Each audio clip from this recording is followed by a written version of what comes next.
আজ নিয়ে এসেছি খুবই টেস্টি একটা স্যুপের রেসিপি। আজ বানাবো আমি মানচাও স্যুপ।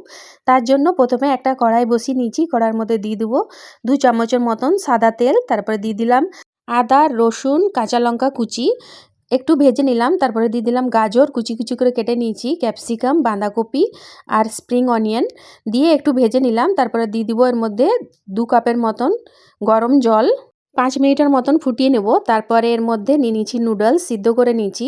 কর্নফ্লাওয়ার মাখিয়ে নুডলসগুলোকে লাল লাল করে ভেজে নেব। লাল লাল হয়ে গেছে দেখুন। এরপরে এটাকে তুলে নেব। তারপরে এই সাইডে স্যুপটাও 5 থেকে 7 মিনিট ফুটিয়ে নিয়েছি। তারপরে দিয়ে দিব বড় চামচের 1 চামচ টমেটো সস আর হাফ চামচ সয়া সস আর 1 চামচ চিলি সস দিয়ে ভালো করে ফুটিয়ে নেব। তারপরে দিয়ে দিব এর মধ্যে স্বাদ মতো নুন। তারপরে দিয়ে দিব গোলমরিচের গুঁড়ো। এমনি করে আপনারাও বানিয়ে দেখবেন, খুব ভালো লাগে খেতে। দিয়ে দিলাম নুন, তারপরে দিয়ে দিলাম গোলমরিচের গুঁড়ো হাফ চামচের মতন। তারপরে দিয়ে দিব একটুখানি চিনি। তারপরে 2 মিনিটের মতন ফুটিয়ে নিলাম।